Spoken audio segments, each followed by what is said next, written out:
Hey, King. Hello, Beard. Hey, what's your shirt say? It says retiring to your girlfriend's bedroom, baby. Beautiful. Um, so obviously, lots happened in the local scene the last couple weeks. Yeah. The kind of biggest piece of that being losing Pete Huge. So we're going to be having folks on to talk about that in October. Some of his good friends in the wrestling industry, and um, we thought it might be a good time for us as Thursday is the new Wednesday So to maybe share some of our things. I have an on-air production meeting idea to pitch to you. Okay, let's do it. Since We're bringing back the huge list. No, something different, but equally cool.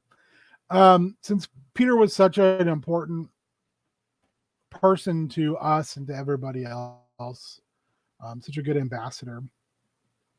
Why don't we just make every October Pete-tober? Oh, Pete Tober. I'm all about that, man. There's plenty of Pete to go around for years and years to come.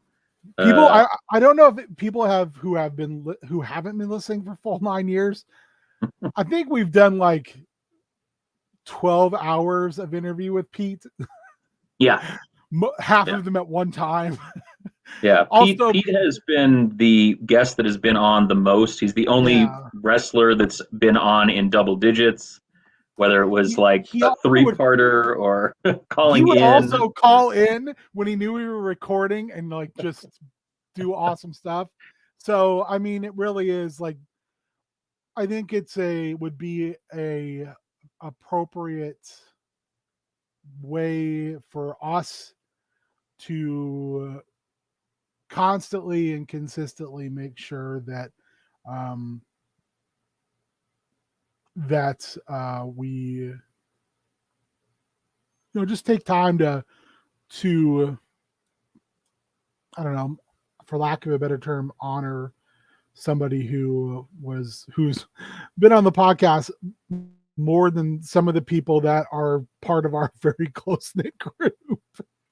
Yeah, no doubt. So, I mean, honestly, I think that the only people that have been on it more that aren't you and I are like maybe like Warrior filling in,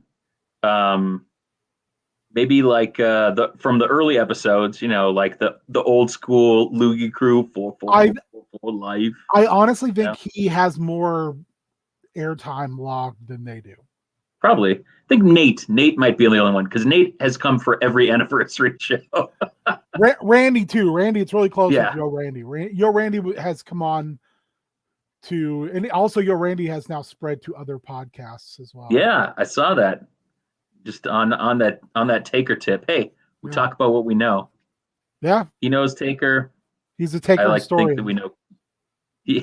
He is. I think that's the sweetest way you can say that. Oh man, that's good. But yeah, we thought that we're moving to Thursday. We didn't really do a 9-year special. I think that we've been trying to kind of find our footing and seeing what we like and what we don't like, and we really haven't been back to a whole lot of shows. So we've been doing our best to kind of connect with people. I think moving to Thursday is really to try to have something every Tuesday and Thursday on the Heel Turn channel. So, our great, huge thanks go out to our other partners in crimes, Pam and Dave and New Money Matt, that hang out with you for some Tiny Mang Tuesdays and kind of row that boat. And you jump in the water, and then to Ref Clark Feldman and Warrior, I kind of jump in there on every other Thursday, and then this is still our space, and I think it's nice and good time for us to shift gears a little bit and kind of talk about things with wrestling that really kind of get us going, but also like I think have more friends on. I think StreamYard can use more people. We can bring things stream, do watch-alongs really easily here. So I think that's kind of a good shift. So being that it's been 9 years, what is your favorite thing that we've done on the podcast? You know, it's a good question. I thought, if we did a retrospective, we'd probably get into this. I think that it's some of the people that we really had a chance to have back a number of times. I think that like the best thing for me about the podcast is when somebody comes back for their second time, because they're just like totally disarmed about things. They realize it's just like it's just us. We're here. We're talking about wrestling, and like I said in the kind of totally misleading post about us stopping recording on Wednesday. Heyo, it is I, the entertaining one. Welcome, welcome, welcome. So yeah, I think that when people come on that second time, they realize the first time like maybe they took it a little too seriously, or felt like it was going to be some big production, but really like we just want to get the names of all of these Minnesota wrestlers in the mouths of people nationwide. We want to have them heard by people. We want to see them on our TVs like we're getting to see now, with all these people that have just kind of graduated up and out of the scene and are, they're on TV, they're on YouTube, they're on IWTV, and it's really good to see. So they're gifts. They're gifts. Oh, gifts. Yeah. I thought you started their gifts that keep on giving or something, but then I realized you didn't say T. Oh. Gift, just gift making machine. Yeah. Sheesh. One thing that I really do miss is just people coming over and us just sitting on couches and shooting the shit. Yeah. I have so many just kind of as we're talking snippets of memory of people just coming over, and a lot of times not even really talking about wrestling, just talking. Yeah, I agree. It's a weird thing, like not having that, like it's just a totally different type of relationship and conversation. In some ways it's like it's freeing up to be able to have people from anywhere hop on and be able to see each other, which is great. Hey, thanks, Big Love. Let's rephrase that earlier question. Who is your favorite person that we've had call in or that we've spoken to on the phone? Oh man, that's a great question. I gotta say, one of the guys that we've been wanting to get back on and that we've had a chance to chat with, in the interim, that's done a ton outside of kind of what we kind of discovered him as is Juke Joint, Lucas Calhoun, who's doing the Super Fantasy Cosplay Wrestling, which has just been great. And he's just like a good dude, taking the old lady to the goth club, like there to me. Lucas has been back for first wrestling shows, and that's been awesome. I love talking to him. What is up, nephews? He's just a cool dude. He really is. Also, excellent miniature painter. Holy crap. Yeah. He's a big like Warhammer guy, right? Yeah. Hello. Wait, am I not a part of cosplay wrestling? I don't know. Are you? Super Fancy Cosplay Wrestling? I also would be remiss if I didn't bring up Chris Wolf talking to us at like 4 a.m. in Iceland.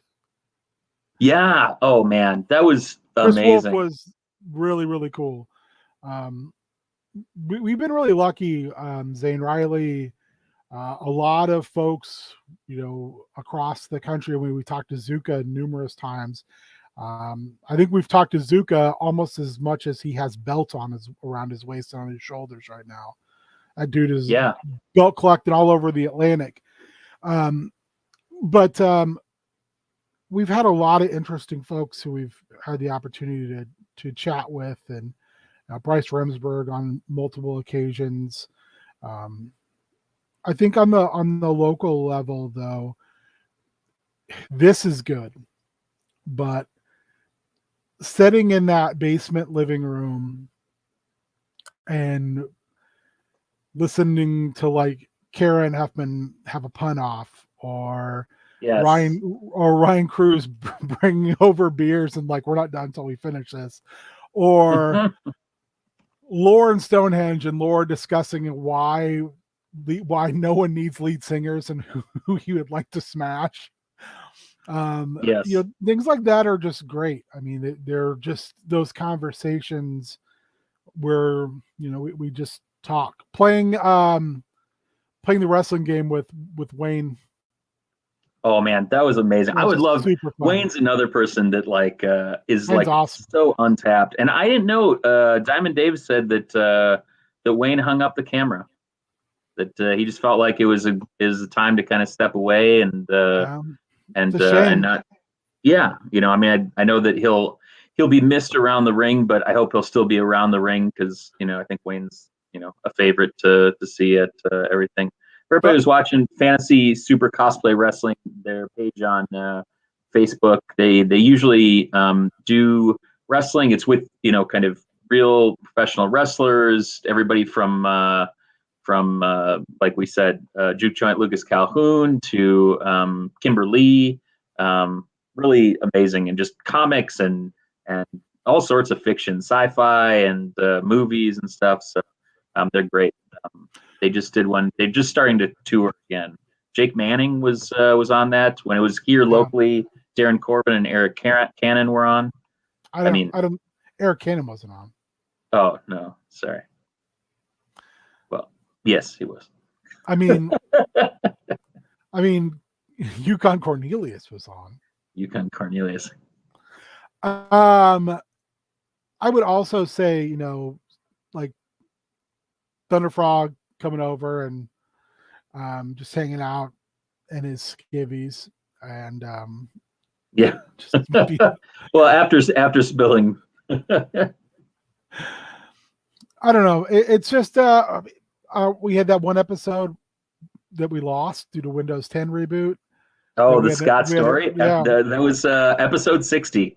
Yeah. I remember because I was like, 60, that's like 5 years worth of monthly wrestling. And this is, we're going to have this 2-parter with Scott. And you guys got in it because you'd both gone to Harley Race's school for a short period of time, right? Yeah. Scott again, Scott's a guy who's been on numerous times. And yeah, I just, I think I enjoy doing this, but in person is always going to be something that I enjoy far more. But what is the thing that has come out of the podcast that you've enjoyed the most? What is the fruit that the podcast tree has bore that you've been like, oh man, this is amazing. This is what I really want. I think it's just. I think maybe Leonard shared the photo of all of us at the Chinese restaurant next to Up Down when we did the old dirty Chinese restaurant.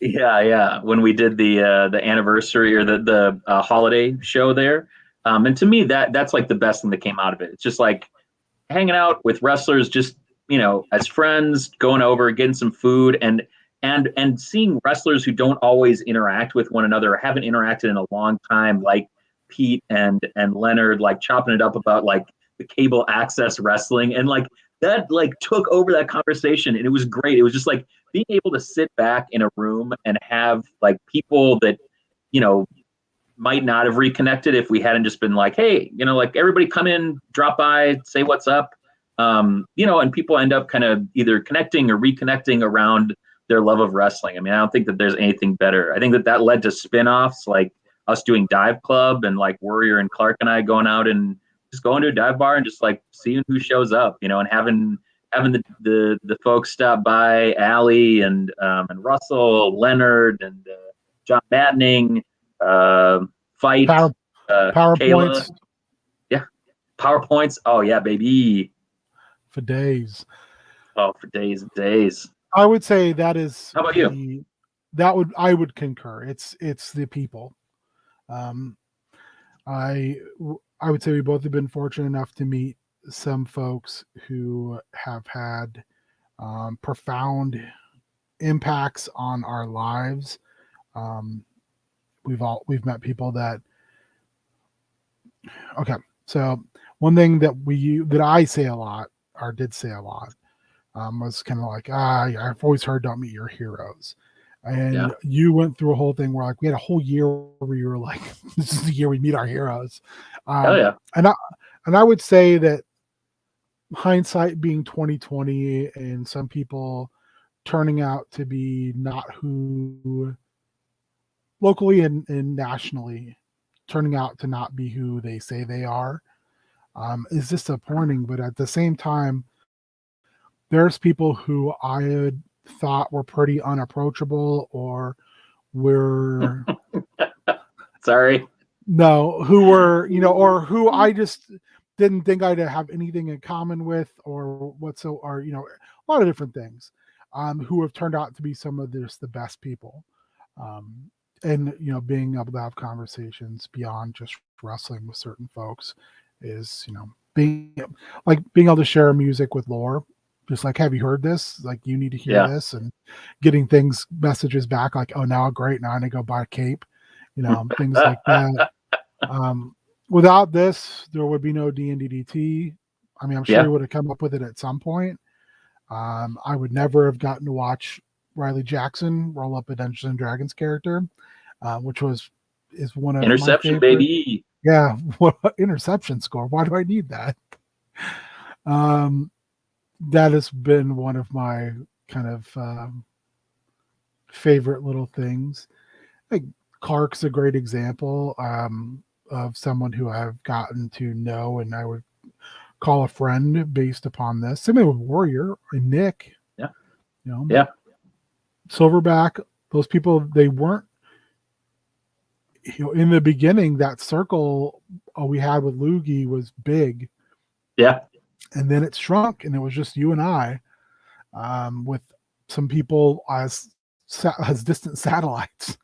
But this podcast would not have sustained if you weren't like this. I'm making this happen, and I'm dragging you along with me, Ben. Regardless if you want it to happen or not. Son of a bitch. Podcast consent is non-existent. This dojo, but we've gotten to know other podcasters and gotten to enjoy their work, gotten to know some of them as friends. It's been really a delightful experience. Taking a passion and seeing how many other people share that passion, but then also realizing that passion multiplies into other avenues, and you may have that with other people.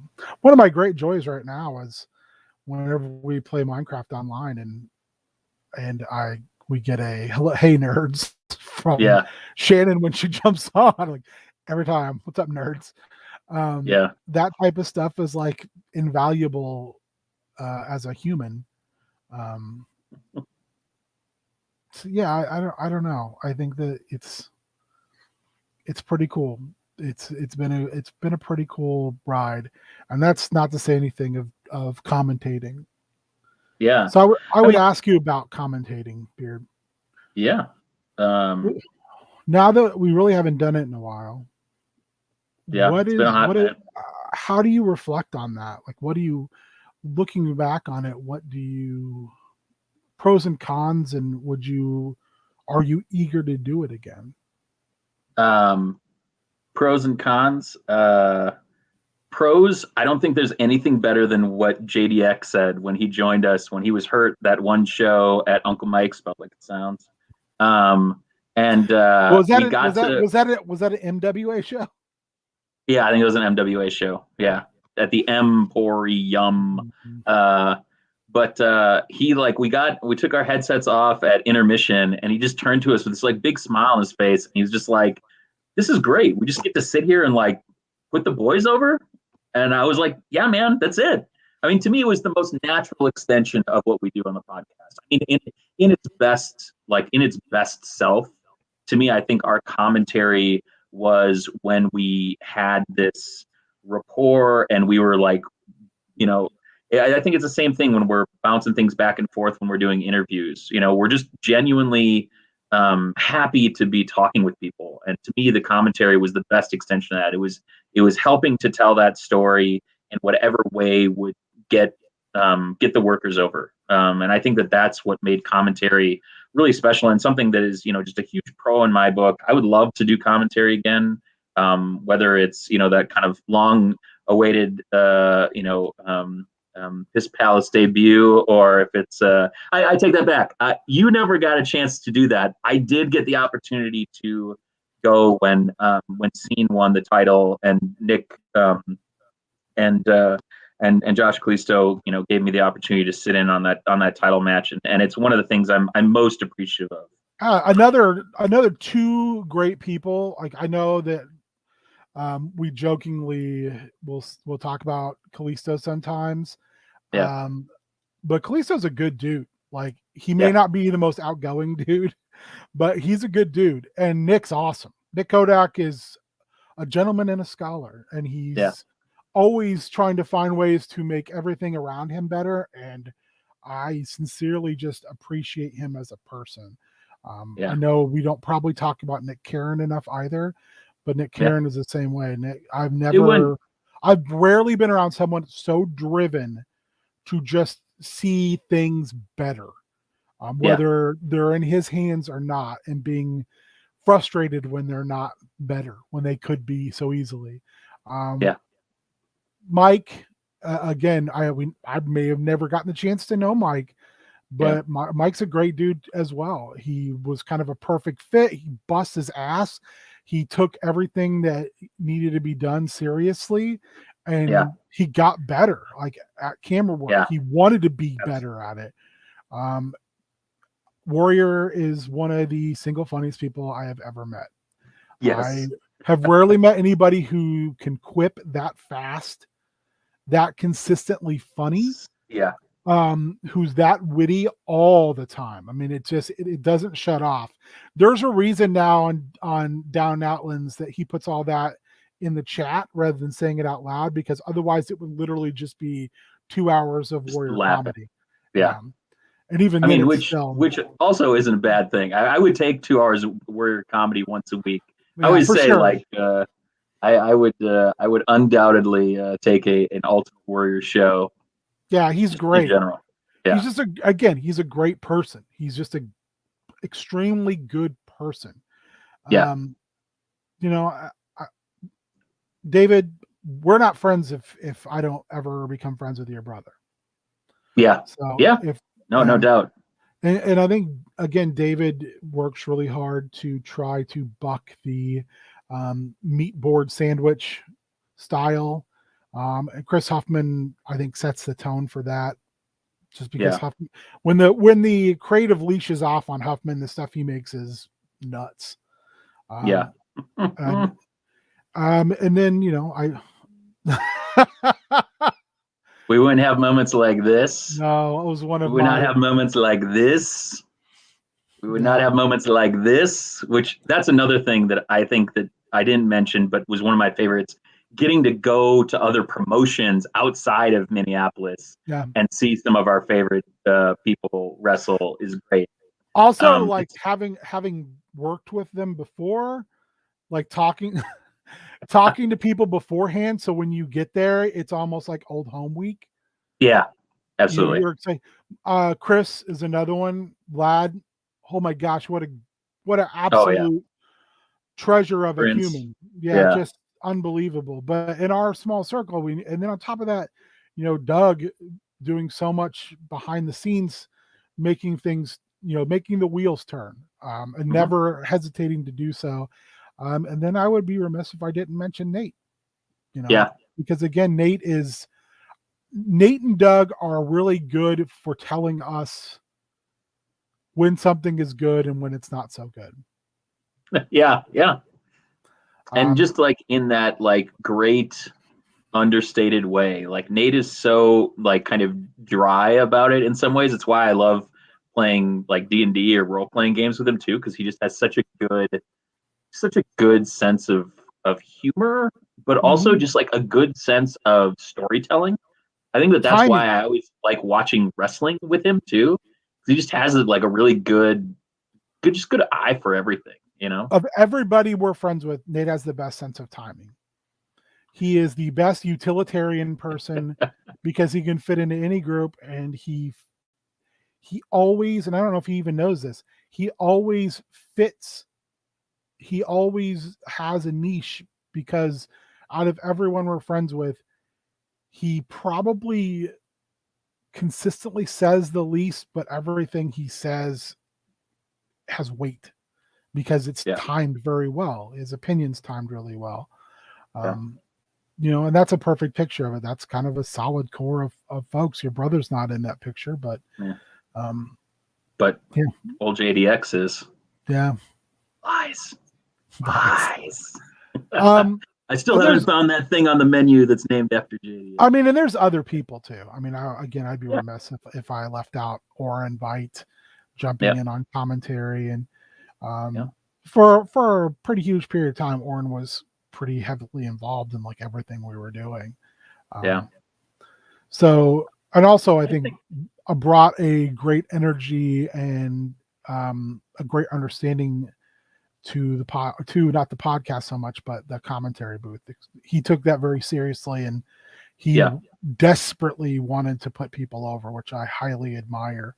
So, I'd say the other kind of two people that kind of jumped in either on commentary or on the podcast. One would be Leonard. I think Leonard like always welcomes us with the kind of utmost warmth and kind of collegiality. I think that. So I want to say this for the record too. Yeah. I don't know if I've ever met someone who is so willing to give the shirt off their back and has absolutely no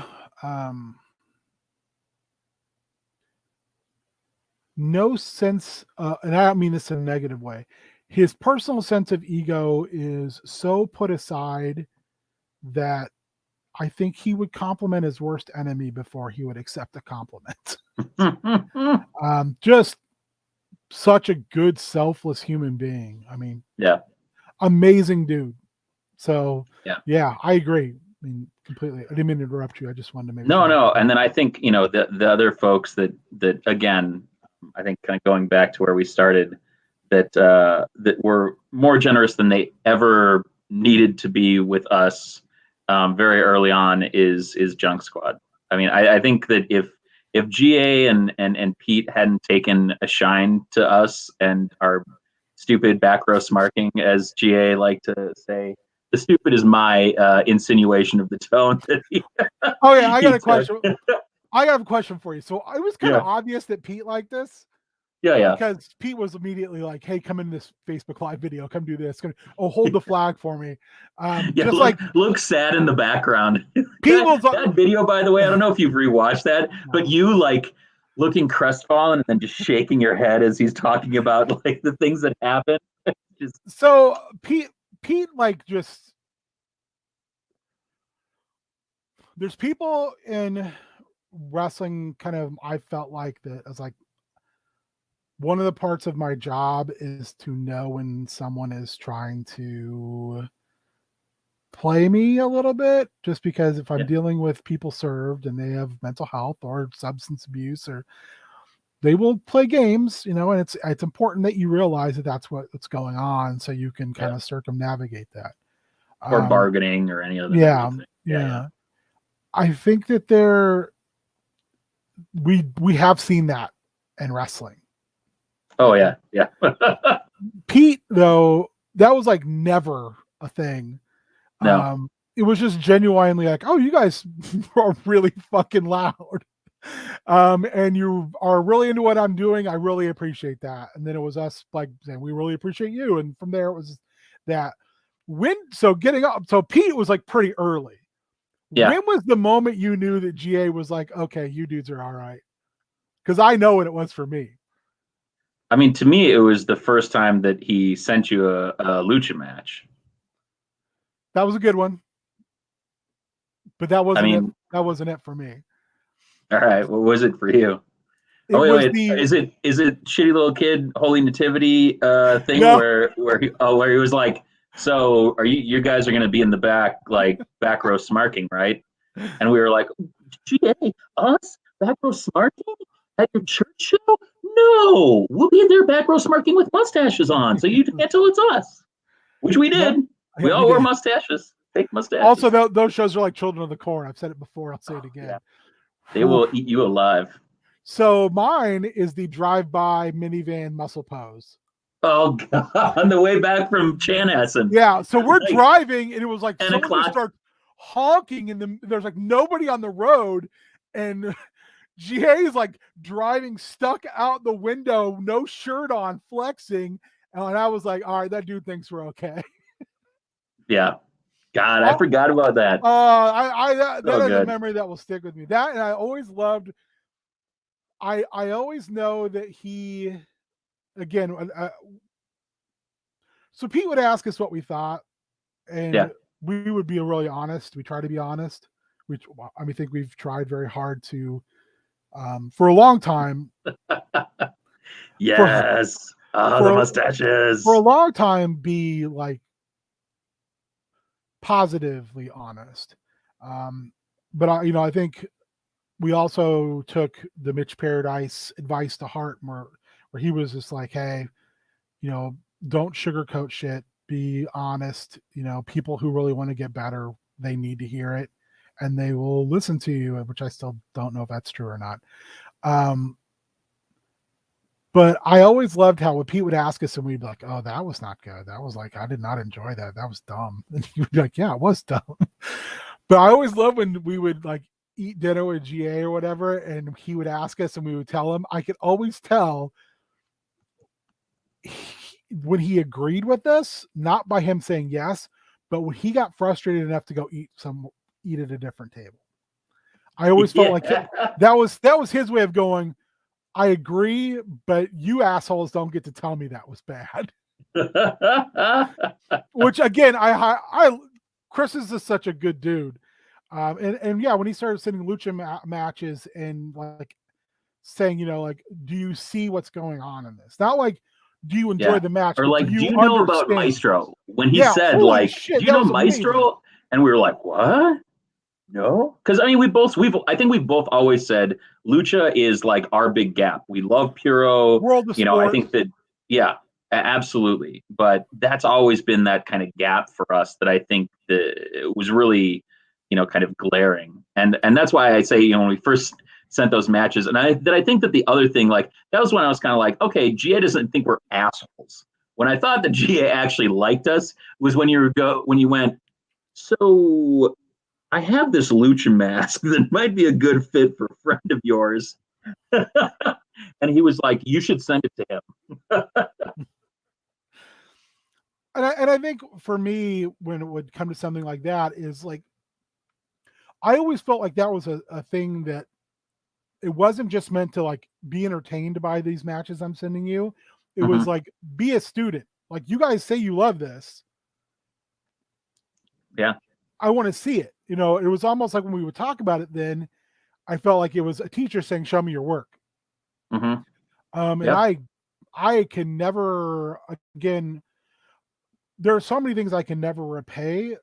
Again, Pete's just flat out kindness, but also like GA's just desire to like show us stuff and try to make us like understand wrestling from a different perspective, and share in his enjoyment of lucha libre. I mean, I could go down the list. I think enjoyment is like maybe the understatement of the century. Like, that man loves lucha like, we love being fat in a basement. He loves the lucha thing. I think that I could literally go down the line and mention something that everybody has given us at one time or another. But just talking about those two that's where I would look at. I think one of the other things I'd be remiss if I didn't say hello to Ty Cooper hanging out in the chat. Ty, one of the best memories I have of MIW was you winning the title and us being able to celebrate. I think that was at the Lions show, or I can't remember. Yeah, I think it was won the Lions title, right? Yeah. There's moments like that I think that's when MIW is really at its heyday too, because both of those titles were like really valuable. Like they both felt really, really important. That felt the most like old school WWF to me, where it was like the IC and the world title were both really important, and wins were like really a big deal when you won, because people either held on to them for a long time, or or some of those shows, in different places outside of Chan only happened once or twice a year. So it was really only defended once or twice a year. Yeah, Lions open weight. Yeah, thanks. And I would say Ty is just getting to see you like improve in the ring, like to see what you were trying to do, and then to see you do it. I thought that was awesome, especially when you just started throwing suplexes everywhere. I was like, oh, I can get into this. This is my jam here. Yeah. And then just seeing you at like Convergence and having you sit on a panel and speak, and getting to hear your thoughts. I've enjoyed that very much, and I greatly appreciate you as a person. So, and again, you're someone else who has always gone out of their way to be friendly and to just be a proponent of us doing this, which, believe it or not, there are people that aren't. No. Gail Dagner. Dale Gagner. But yeah, I mean, and it's really funny. I mean, when we're looking back at 9 years, we met because of you and my brother knowing each other through the comic shop, and then the other person that's kind of like a big catalyst in all of this is Peter, not Pete Huge, but Peter Tornquist, because we went and saw him at MIW, and that was really our first introduction. I think that was back when Mr. Entertainment was a real bad boy. He had the big Ox Baker, like kind of mustache and the shaved head, and there was no like ha power up. It was like this nasty man. Business. Yeah, so I think that's really it's really cool to see all the people that we've met along the way, and whether they've like remained active in the ring or like Peter stepped away or kind of other things. It's always been really, I think, appreciated. I think that's the other thing when you asked earlier, kind of what's the best outcome of this. I think having an appreciation, even more so, of what this sport does to your body, what it does to your mental health. It can be a lot, and I think that's something that I hope that this podcast has been able to both kind of highlight a bit, but also to kind of talk to people like where they are, instead of like always, if people want to kayfabe it, let's kayfabe it. If people just want to like come on and talk, I think that's always been the most fun about this, especially like I said, the second time they come and they realize they can be anything they want it to be. Like we just really want to have conversations about wrestling. And I think that's. Can we house chat? Yeah. We can sit in basement unless there is pandemic. So and during pandemic, wrestling interviews you. What do you not miss about commentary? What was something that you're like, I don't know? Because I know you're very eager to get back to it. I can tell. Yeah, something I don't miss about commentary is shitty people. You've pointed it out before, and it's a very valid criticism of my commentary, and it's my biggest hole as doing commentary, is when people are shitty to us, or we ask to help put things over and they won't give us the time of day or anything else.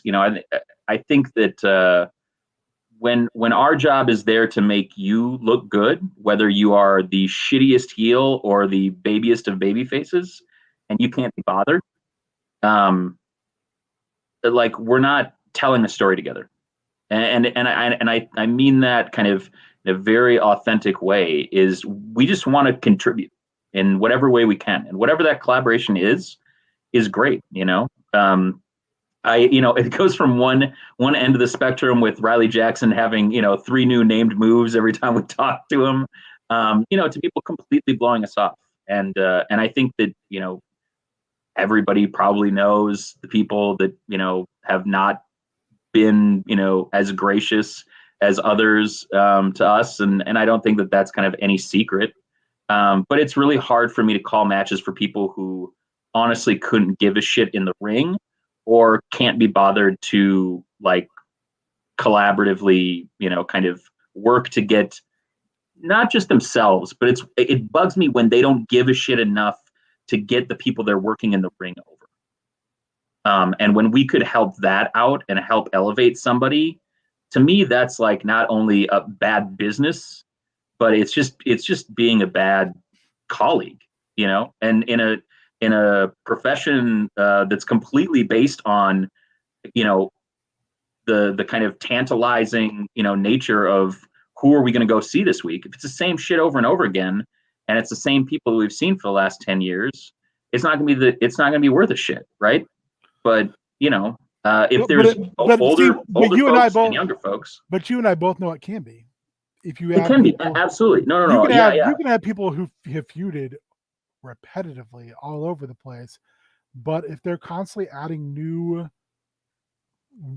wrinkles to what they're doing, I mean, I will always say this. To me, Corbin and Cannon's best match is the last match we saw them have, because they're constantly changing it. I should say that. It's the last match they had with each other that had stakes. Sure. So yeah, I think that well, I think that might even be generous. The last one that we called that had stakes. How about that? Because I think that they've had matches that have stakes since then. I just mean for me, when we're watching them, even if I'm not calling the match, it's very much, I feel like, oh man, that match was better than the last match, because they build off of it. They're constantly like telling this long form story. I think, and we've talked to Darren about it before.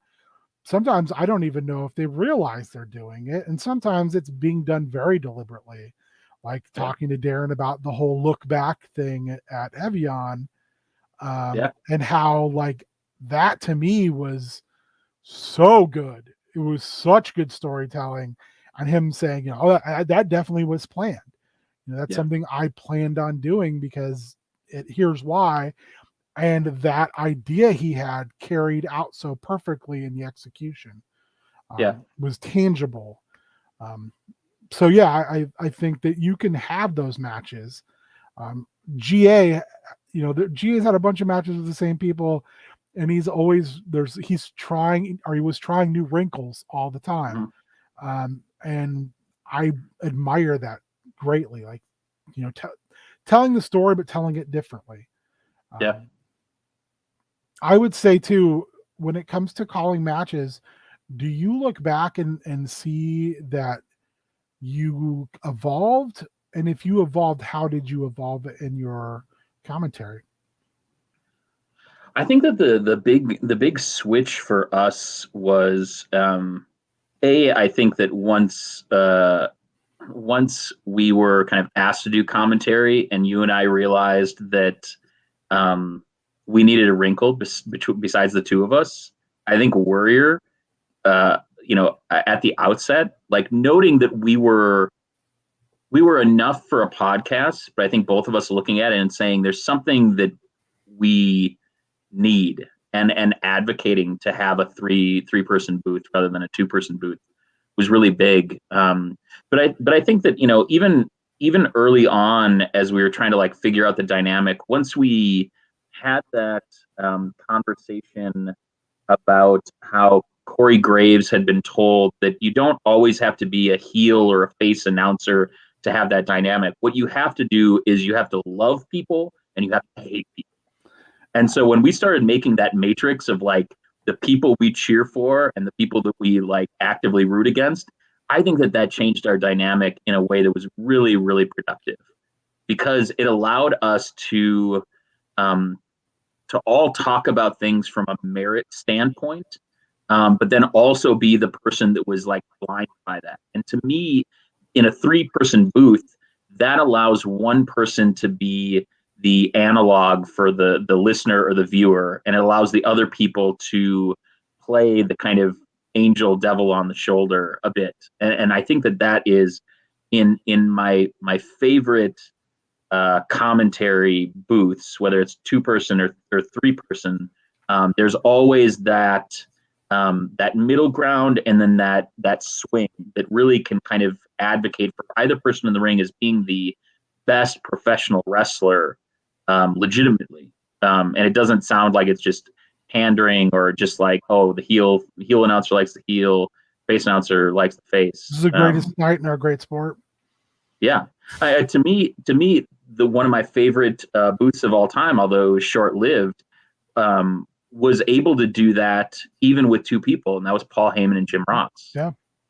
Because I felt that the dynamic that they had was so robust, and I think it's something that in some of our kind of like duo outings, I think that we've had flashes of that, but I think that is, to me, an aspiration that any 2-person booth should look to be able to have an antagonistic relationship, but be able to agree on the fundamental merits of wrestlers and wrestling.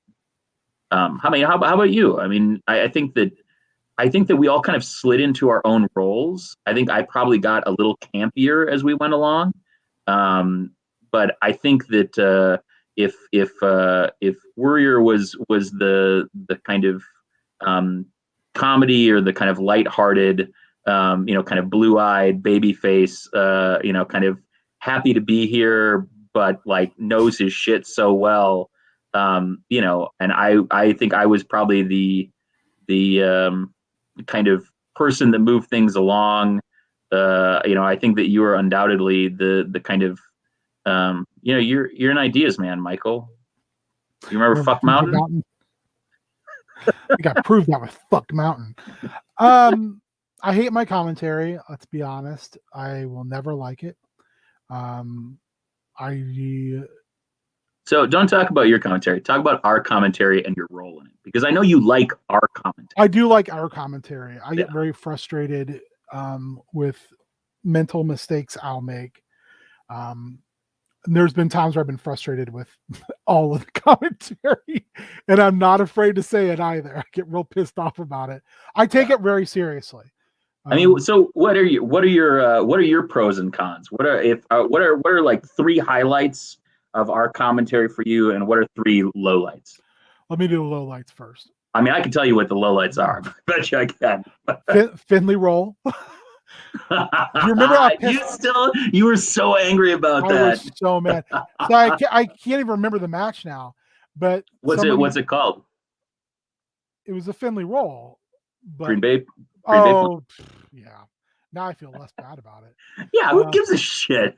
Well, that's the thing. I pride. I know. That's my attitude at this point. But I think that's one of the lowlights, probably. So I mean, it's no secret that I'm not a big Ken Anderson guy as a wrestler or a person.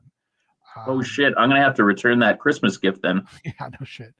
I will say that to balance that though, I try to make sure that whenever I have the good fortune of calling a match he's involved in, and it's still good fortune. I think one of the better matches I've ever been a part of calling was he and Airwolf at Heavy On. Yep. Because to me, the match felt like it had stakes. I love calling matches for Airwolf. And I felt like the storytelling going into that, Heavy On had put a lot of blood, sweat, and tears into making that mean something, and it did. And I was like, I'm not going to let the moment pass by because this is someone I do not go a big fan of. Yeah. I think you talked about that. I don't do that in a macro sense as much as you have, where you're just like, I wear my disdain on my sleeve. I have a lot of disdain for certain people, but you shouldn't know it by my commentary. That's why I was so pissed off I couldn't remember the name of that move, because to me that detracted from anybody who watches that with the commentary. That detracted from what I thought was 2 guys just put everything they had into it. Yeah, it A was a company, fantastic match, yeah, and I actually thought. Oh, go ahead, sorry. a company putting everything they had into that, Yeah, and the people I do commentary with doing everything they can to make that feel as momentous as everyone else was. And I just missing a move is, I like I said, I still remember it. I was so pissed. yeah, Um, the going over the limit and drinks in the haunted balcony made me real mad, because I think we YouTube only did that once or twice. twice, and both times Um, I was furious. you were really angry with us. Um, You because were really angry. there's one thing when you get knee deep in your own shit, and and you know it's fun. But there's another when then you've been drinking as well, and it goes over the line, and then I'm just like so mad, because to Yeah, me that's still work. And I have a yeah, weird thing about work as far as like, I don't believe in doing a job unless you can do it to the best of your abilities. And that's one of those things where I think there's probably, if I was ever to go back, I'm pretty sure I'm pretty quiet towards the end of those shows because I'm so mad. yeah. Um, Oh, but I've gone back. Yeah, you know, that's the thing. For me, it's not that they're bad commentary; they're just not as good as they should be, yeah. and No, I completely agree. that frustrates me. I would say the last kind of thing that I didn't like or that frustrates me or whatever was, um, when we gave more of a shit about something than the other people involved, whether it was the wrestlers or the company. Yeah, Where it was like you said earlier about people who just couldn't be bothered. yeah, Where I just felt like I've got to verbally drag this kicking and screaming into something better than it actually is. yeah, And we've had the opportunity to call stuff elsewhere and said no, yeah. because we're like, whether it's the people involved or whether it's the quality of the actual matches or whatever it is, it's like, Yeah. I don't want to fake it. Like, I don't want to, Yeah. because we've called stuff, you know, not live afterwards, Mhm. and been able to be excited about what's going on because the passion translates even over over videotape or whatever. Mhm. Whereas if I'm watching something where you know, that person doesn't give a shit, why should I? Why Yeah. should I be blowing my, you know, voice box out being excited for you and you're not excited for you? Yeah, and I think that what you mentioned about turning down gigs is something that I've always really admired about you as an individual because you do take if it's work, Yeah.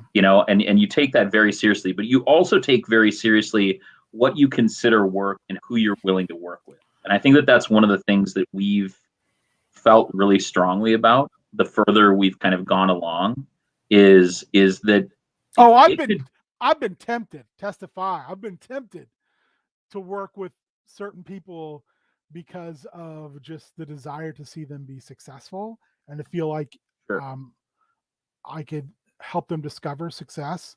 But um, you know, in the end, that's the great thing about being a part of a collective of folks is they can say, "Hey, that's a great ideal, but you're not going to succeed." Yeah. Like, and it's not because we're not with you. You're not going to succeed because that situation is not one to be successful in. Yeah. And that's why I'm always thankful for the fact that I don't like what I do as far as I don't think the quality is where it needs to be, but I'm very thankful that I work with people that are positive and they can see the merit in it. I also think that I can balance that out by being more like on it about like, hey, let's take this shit seriously and let's make sure that it's always where it needs to be, even if the circumstances aren't what we think is workable. Yeah. Plus, you're pretty, and when we go to shows, I can say, "Oh, I'm sorry, he's married," and you're just like a really good wingman in that fashion. Like oh no, I'm sorry, you can't have any of Big King, but if you'll settle for the old prince, you know what I'm saying? That's a big pro for me. It's a big pro for me. I would say, as far as the The highs of the highs. the highs of the highs are watching people really find themselves. Like we were talking Ty earlier, watching Ty just evolve Mm-hmm. um, into the best version of themselves in the ring. Mm-hmm. Um, Riley on a microphone. Yeah. You back and you find those for the Furum, The film. the Yes. Furum promos, and it's Snowing cringy. out, and he's It's cringy. But then you listen to him. And the other thing is, like, I'll get to that in a second, but listening to him find his voice, and also listening and watching him go from using like commentary as a place just to annoy and turning it into a place where he could continue get to tell himself a over. story. Well, not just get himself over, but tell a story. No, Like, from going from just getting himself over yeah, to telling a story was yeah, amazing. yeah. It was like you're watching like him grow and grow so lightning fast Yeah. that way and better his craft. It's just Yeah. I will I think always it's have a same thing with JDX. Same thing with having fucking Dante on commentary. You two assholes together on commentary is something that I would pay good money to see. When in his old age he retires as a multi-millionaire from wrestling and comes back to do some funsy old timers day. King and Dante, if you've never seen the shows that we did over at the armory. Cottage Grove Armory, man, go on there. So between the podcasts from those and the times where Angel Dorado, Dante Martin, who you can see weekly on AEW. If you Sometimes haven't had a Dante. chance to see or hear Dante and King together, good God, I like literally he was on commentary because I had stepped away and I just like left him on commentary because you guys were just a fucking riot. He is.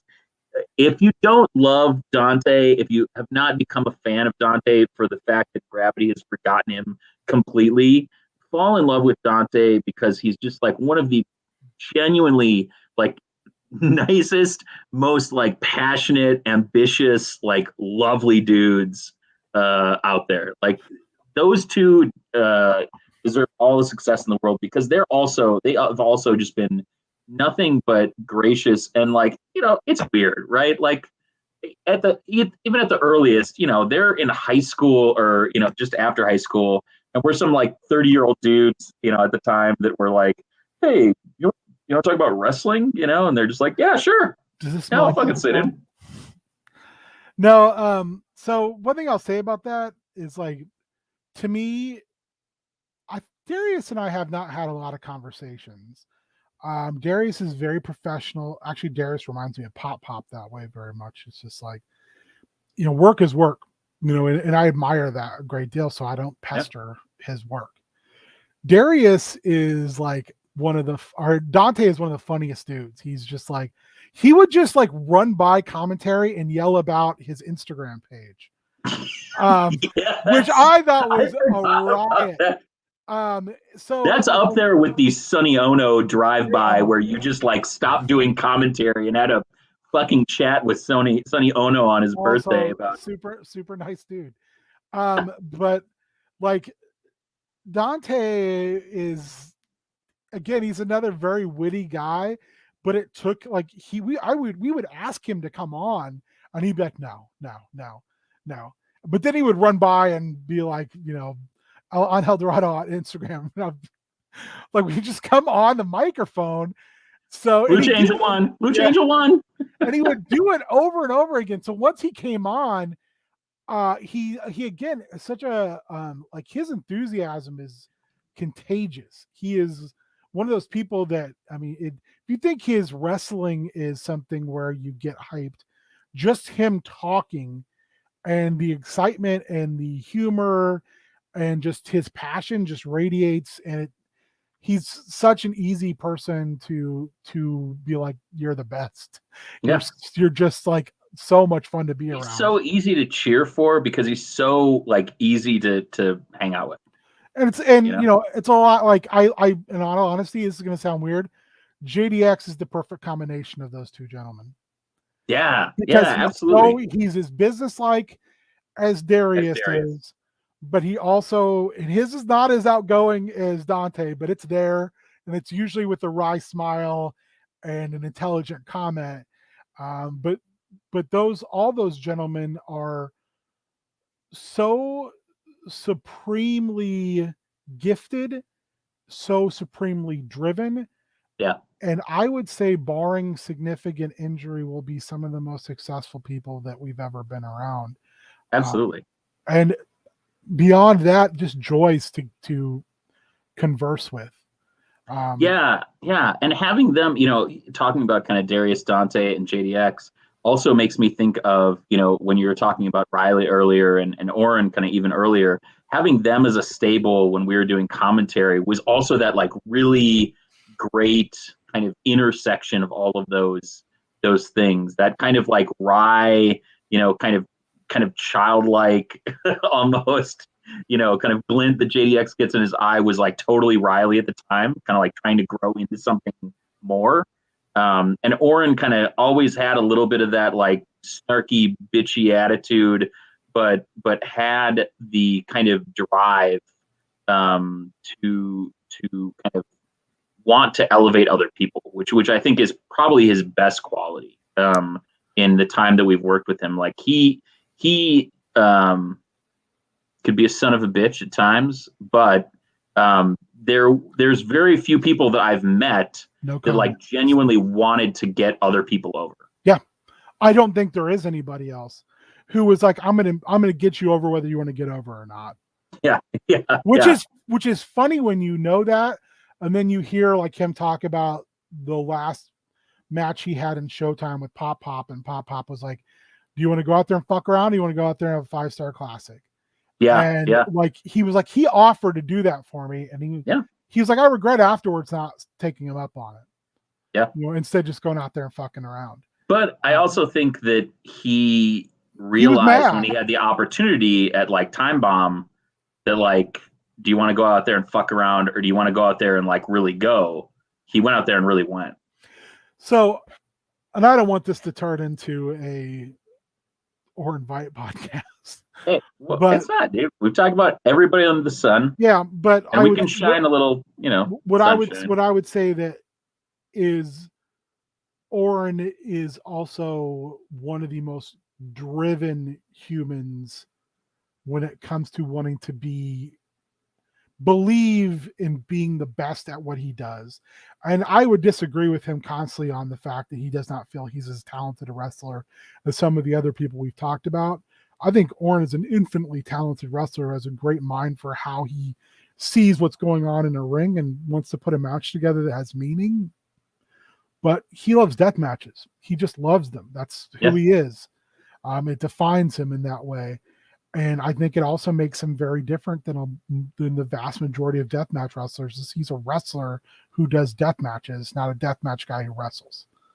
That's interesting. Yeah. And I think that's one reason he has a lot of the acclaim he does. Now, I will agree. Unfortunately, he's also someone who buys into his own bullshit way too often. And it follows him into the outside of the ring part of him. But when he is focused, clear, and intent in mind, there's not very many people I would prefer to work with. He's phenomenal on commentary because he does, again, he just wants to get people over. And he can do it very, very, very well. He also, by and large, in a 4-man booth, which is crazy to think about, doesn't step on toes. He knows how to weave himself in and out of the match in an effective fashion. He is great at waiting for his turn. You can literally see him waiting for his turn, and whenever it's his turn, he always adds. He Yeah. never detracts. He always adds to the match. And that's, I think, something that I can't compliment enough. In fact, I would say, it's someone who I look at what he did and I try to incorporate some of that into what I do because I think he does it that well. I think that it's one of the things that's amazing about some of the people that we've been talking about, whether it's Pete or GA or Oren or JDX or Dante, they're all really good. Like one of the things that we're doing with some of my thesis students is we're doing this kind of 2 weeks on, 1 week off like rhythm throughout this fall semester. They do like a year-long thesis, which to me is maintaining any relationship, feud, whatever you want to call it, for a year. It's a long time. From September to May is no joke. And so I think that what's interesting about it is the way that we framed it is on these 2 week on periods, we're referring to them as high craft ciphers. And cipher both as the kind of technical term of a mechanism that's used to decode and recode, but also a cipher from the kind of like hip hop cipher where you are collaboratively like telling a story through bars, right? And that you really have to wait for your moment to hop in. And I think that commentary is like that. I think wrestling's like that. I think that one of the things I love about worldwide wrestling, the role-playing game for wrestling, is it hits that balance of making you look good and making the other person look good so well. And that really has to do with when it's played correctly. When it's played correctly. But that's wrestling, right? That's wrestling, that's design, that's everything, right? That's any collaborative venture. Collaborative storytelling is about finding the right beats to hit, to kind of get your shit in, but also to find the right moment where you can feel someone kind of right on that edge and to be able to lift them up by jumping in. Not to take away from them, but or to steal a spotlight, but to jump in and be part of something that is robust and elevating and transcending. And I think that is, of all the kind of great wrestlers that we've talked about, whether that's kind of in or out of the ring, they find ways to transcend and find that moment where somebody might not be able to make that next kind of elevation, and they put them on their back and carry them up to that next level so they can both be at that next level. And to me, in commentary, in the podcast and everything, that's what I've always wanted to do. I've always wanted to have this be a cipher where we are kind of decoding wrestling and recoding it by translating it through kind of our lens and saying, being honest, being Mitch honest about what is good, bad, and ugly. But then also being able to talk about like why it is that way. And for me, when commentary hits the best, it's when you, me, and Warrior are all kind of decoding and recoding at the same time, and we are jumping in for one another, or like you said with Oren, or even Riley, as he got on commentary more and more often. Stonehenge, Stoney, bless Stoney. May he be able to live to an old age and be one of the most prolific ring announcers in Minnesota history. When he hangs up his studded bandana, may he find a home with his Stone Kwando, Stone Kwando pants, introducing people 3 times for the main event. I think that there's something beautiful about that, that moment where everything could fall apart. And you're able to pick it up and elevate everybody involved and take it to the next level and challenge each other. I think it's the understanding of art is collaborative, not a competition. Yeah. I mean, wrestling's an art. It's not a real competition. And if you get that, then you're not trying to really hurt somebody. You're trying to make it look good. You're not happy when you've hurt somebody. But you're constantly looking at a way to make it every part of a show, every person on the show be better. Yeah. You're trying to Ryan Cruz it. Be better. Do better. Hashtag Mayo Club. He hates it. Do you think that wrestling at itself, or at its kind of best, is collaborative, or do you think it's like or cooperative rather, or do you think it's like co-opetition? Because I'm interested. I'm totally fascinated by this kind of new genre of gaming that's kind of come out, where it's not a competition, but it's not quite collaborative. You're all trying to reach a win condition, but you're But doing there can only so. be one real winner. You're trying to dunk it. Can you win wrestling? Can you win D&D? Right? I'm You going know, to I win mean, D&D. it's the same shit. You know, But like but I really. think when wrestling is done in the most entertaining fashion, it is two artists plus a referee plus a commentary team plus a production team, all those things. But if it's on a local, even on a local level, it's the athletes involved plus the supporting cast around them, who are going to challenge themselves physically in a cooperative level, in a cooperative way, to give you the best competitive exhibition humanly possible and tell a story the whole absolutely. time. Absolutely. I don't think watching two people compete in that, I don't think that's I think if you want that, do MMA or box. Sure. Or some other combat sport, because I don't think that works very well. I mean, we've watched people stiff the shit out of each other. It doesn't look good. Very rarely. Yeah, very rarely does it look good. I mean, there's a reason a lot of that, and I unabashedly love that All Japan Four Pillars, time period. And those matches are stiff as fuck, but there's a reason those guys didn't get hurt that often.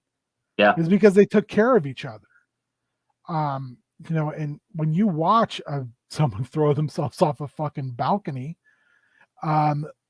if we were doing that for real, those two other guys would have just got the fuck out of the way. Hey man, I want to say thank you to you. Austin Arrow was one of my favorite people to call matches for. Absolutely. I think Austin, you've got like one of the best intensity levels without ever coming off contrived. Plus, man, you would throw that punch that would make my teeth hurt in the balcony.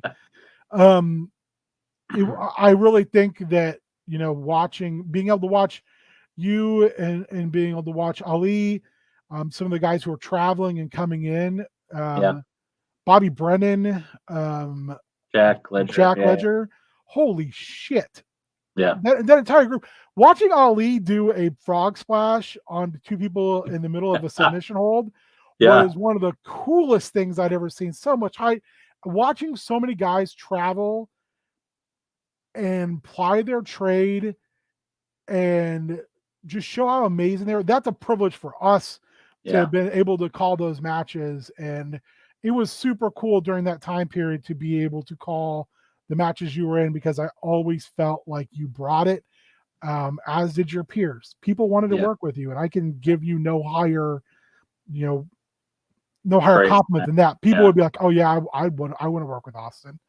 So and I think that one of the things that's really admirable about Austin that I don't know that kind of like everybody recognizes is like people can come and go from the scene, but I think that one of them the hardest things to do is to walk away from wrestling, right? I mean, we've all seen it. Whether that's through injury or whether it's through just needing to take care of life. Or people screaming Hollywood at you constantly. but I think that stepping away when you needed to take care of life is really admirable, and I think it's a really difficult thing to do. And so again, like I'd say, gratitude and really happy to see you back. It's really gratifying to see people that have had to step away have that opportunity to step back in the ring. And I would echo everything the King said. It was great to be able to call your matches. It was really lovely to see you step back in the ring. And I do hope that, as this pandemic hopefully eventually subsides, that we're able to call more matches, because I think that, it's one of those kind of sky's the limit, moments. And really for us, I think it was great to have an infusion from other parts of the state, from the Dakotas. I think, also especially to have a native wrestler, in and kind of a part of these promotions. I think that there's such great opportunity, like any athletes, to see representation is so fucking exciting, and man, yeah, those kicks and fucking forearms. It's great to see different styles in the ring, and it's great to see kind of different trainers, kind of producing students that are kind of coming and coming into their own. So, also, I thoroughly, again, one of my favorite matches I'll mention is Austin and Laura doing a face versus face match. I yeah. thought that might have been the best match we ever called where Austin was in it. I thought it was tremendous. I think that, getting to see you work with a guy who, I think at that time Laura was kind of on fucking fire, so it was perfect. Yeah. It was a perfect storm.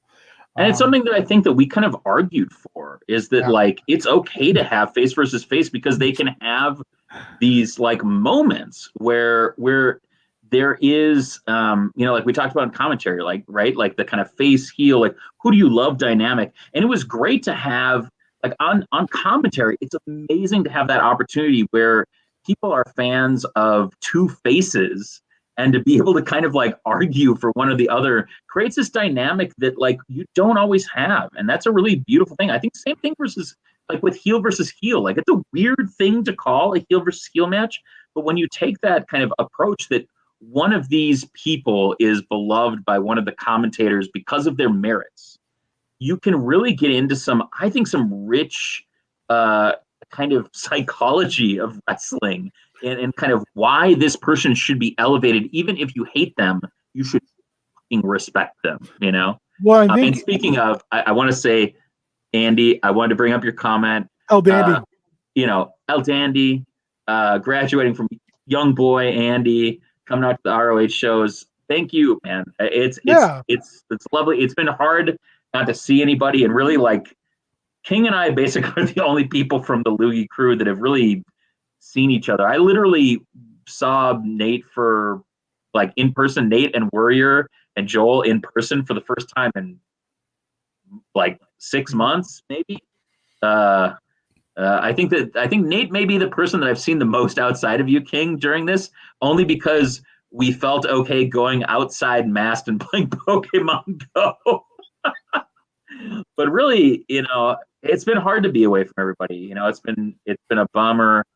Oh, that's awesome. Andy said saw Randy and David SmackDown. Yeah, it's been cool to see people kind of seeing people here and there, and where people are comfortable and where they're feeling good. I know that some people are going to the AEW shows coming up.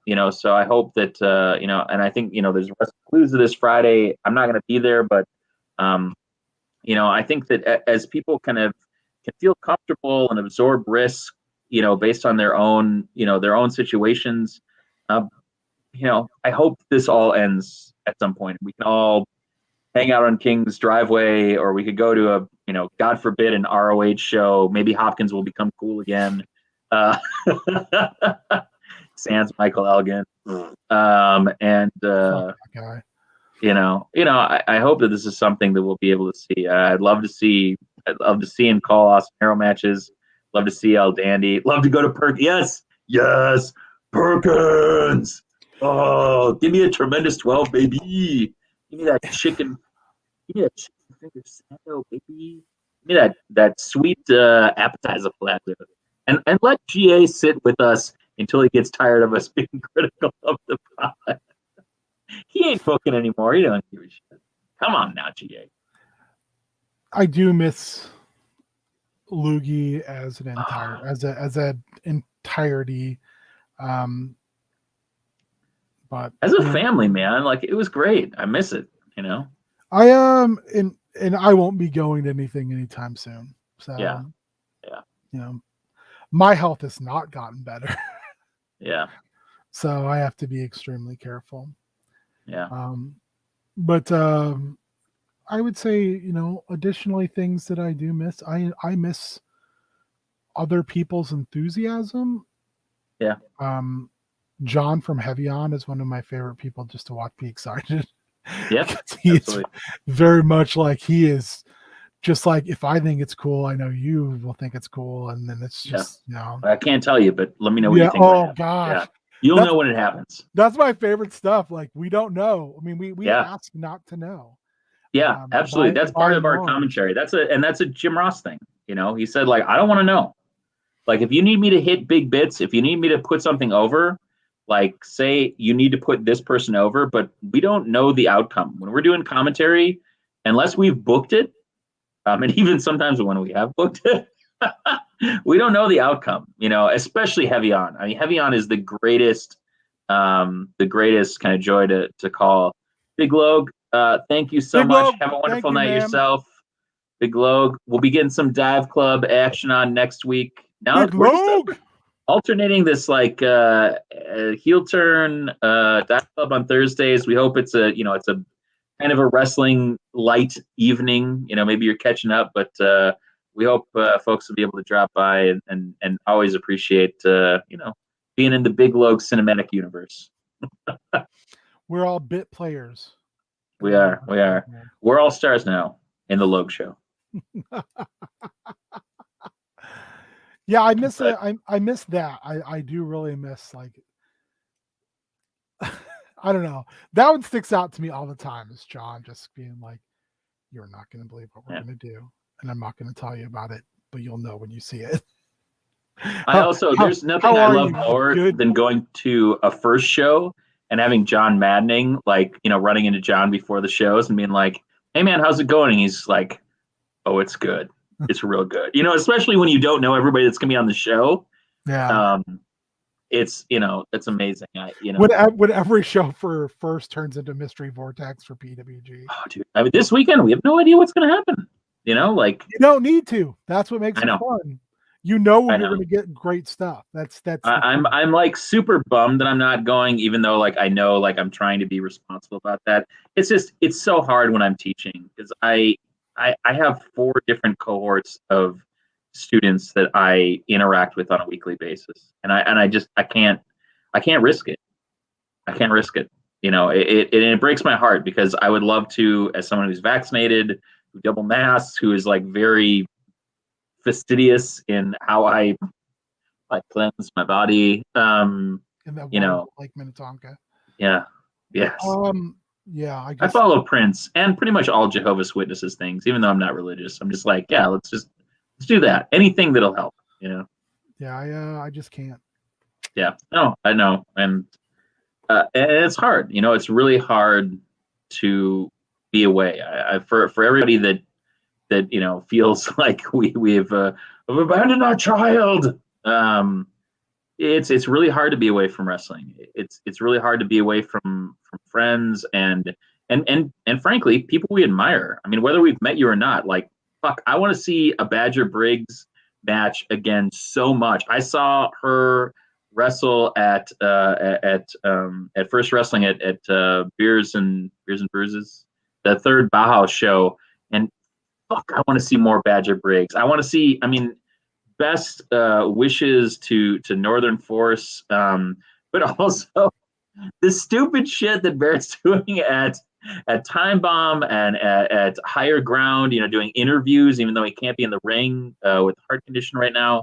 I mean, best wishes to all those people. Best wishes to Ingwa and all of these people that put a lot of hard work into their training in order to go through the academy only to get sidelined by the pandemic, that are finally getting an opportunity to get in the ring, and get that rust off, and hopefully find some opportunities to have this like great diverse representation on the scene that I think really started with the first class of the academy when it was still Davari and Ken and Eric, and I hope that they'll be that kind of diversity moving forward, and there'll be more opportunities for people to train locally that kind of have that robustness that I think that those kind of first classes, that first kind of 15 graduates, to me is like the kind of gold standard of where we're going. And we've seen almost everybody that's graduated from the academy in that group on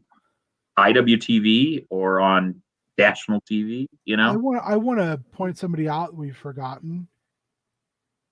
Tapia is on posters with Yes. LA Lucha Park. legends living that hashtag Lucha Tapia. life, brother. Tapia, you're hot fire. We told you that. I want nothing more than to have James Tapia on the podcast. That is a priority number one. I think when Pete Toper is done, I would love James Tapia to be on the podcast. I'm gonna make that happen. The zero consent heel turn radio. James Tapia will be on the podcast. Also, a dude who was like, I didn't get to call anything until he came back from injury.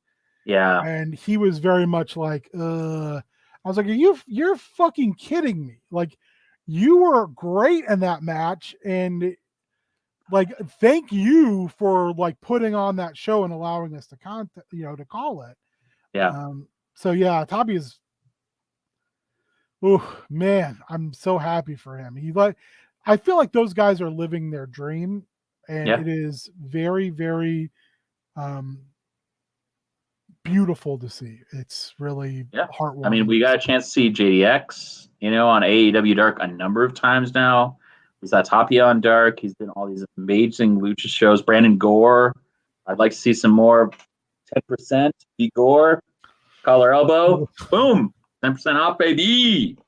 Maybe we'll get to see him and Kikutaro finally tie up. Yes. He would be open to that. And that's what's important.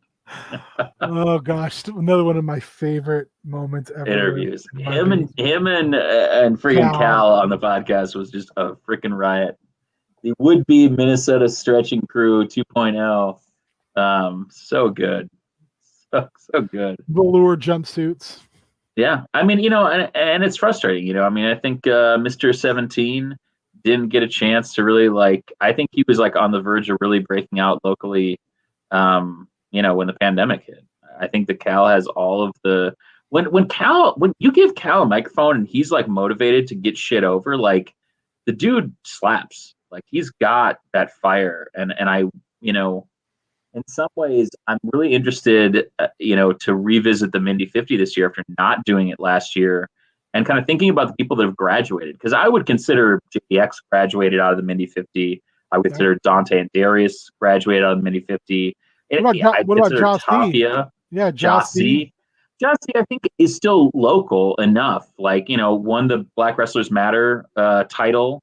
Is defending it locally. I mean, he's showing up everywhere, but I think that he's still wrestled locally enough to qualify. He's been on a lot of first shows. I mean, even Brandon Gore. I mean, there's people that have really graduated out of the 50, which is the fucking best. We're seeing them in the PWI 500, higher and higher, in the 300s, man. I mean, to me, that is the greatest testament to the Minnesota wrestling scene, seeing all of these people that have been putting in that work, graduating up and out and being streaming and being everywhere else. I mean, this is amazing. Yeah. Oh, what's the biggest fucking shits of the last 9 years, King? The biggest what? What's the shit? What's been the shits? What's been the worst thing? And we talked about some of these high points of commentary. We've talked about some of these kind of people that have been really influential. But I'd love to talk about the high points and the low points of the podcast. Things that you thought were big duds or big breakthroughs. Things that you were frustrated by. Things that have been really challenging. I got a couple.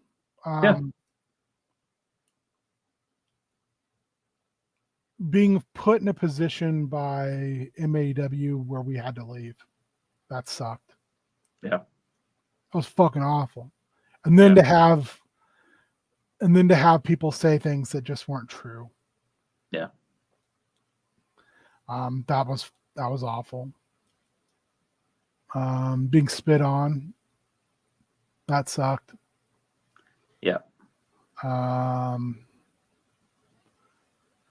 and then knowing that nothing was going to be done about it. No. Thanks, Ken.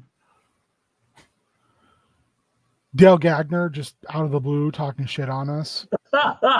Honestly, that's a high point for me, brother. That's a top 3. It's fake ass AWA shithead coming in and trying to critique 2 people that just care about wrestling. I'll tell you why it sucks for me.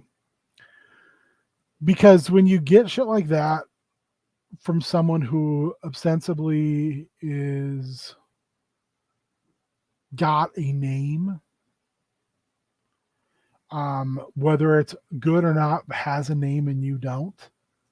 I think wrestling's a weird business. It's just a lot of people talking about other people. It's not like a job where you can show your resume, and if you're very good at what you do, you have accolades you can, but especially for us where we were just getting our feet wet and doing things, and our only aspiration was to talk about wrestling, and then to have somebody just basically shit on us for no reason, that bothers me to this day. It's like, who the fuck, why? Because also I don't feel like there was any rhyme or reason for it. It was just someone who was old man yells at clouds. That sucked. Not getting to call the Muda match sucks. The whole thing with the heavy on women's match sucked. Here's the thing about it. That whole, have we ever talked about the heavy on, how that, it wasn't supposed to be us, it was supposed to be you, and how somehow it turned into us? I don't think that we've ever talked about that. But yeah. I mean, we can. But I think I wasn't upset by any of it. I just felt bad. Yeah. Because he genuinely looked hurt by the fact. I was like, oh, throwing the old guy a bone type of thing. And it was like, no, man, not at all. I mean, no one is campaigning to take your job or whatever. Yeah, absolutely. But it just, same thing. Honestly, same thing with MAW. We weren't campaigning to take the announcing job. We were asked to step in to lighten the load. But that really bothered me because I felt like Mick's got a huge body of work and has done some really amazing stuff. And again, has a hell of a name. The other thing is that's a guy who's never been anything but nice. Yeah. And genuine to us. And it made me feel pretty shitty. I was like, are we doing this? Are we screwing this guy over? Which also made me realize if we're doing it, we're not doing it with any purpose. It's just circumstance. That sucked, especially kind of how it all shook loose. It felt like there was just some communication that didn't work out the way it needed to. But I mean, professionals make things work regardless, and everybody did, which I thought was awesome at the end of the day.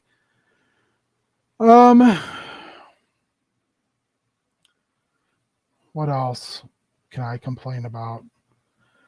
I really had wanted to work with Nick, Kodak, and work for Kalisto, and when it was Showtime, and now it's Higher Ground. I don't know if that'll ever happen or not, but that sucked just because Showtime, that was kind of a mess. And then, knowing that Higher Ground is trying to find its feet and figure things out. And we want to be helpful because, again, those folks have never been anything but extremely generous with their time and been helpful to us. So that sucked. Gosh, and so I'm just being brutally honest. Not really, my friendship with Oren kind of dissipating sucked. I still don't know how or why. That dude just dropped off the face of the earth. That really So I'm a weird guy.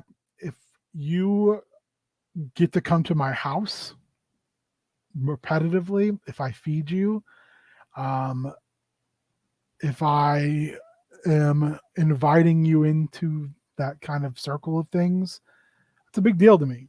Like, and I don't do that lightly. So if you, I don't know, if you tell me repetitively you're a dickhead, and then you show me you're a dickhead, then it's on me, I guess. But that hurt. That's upsetting to this day. I appreciate that, Austin. It is.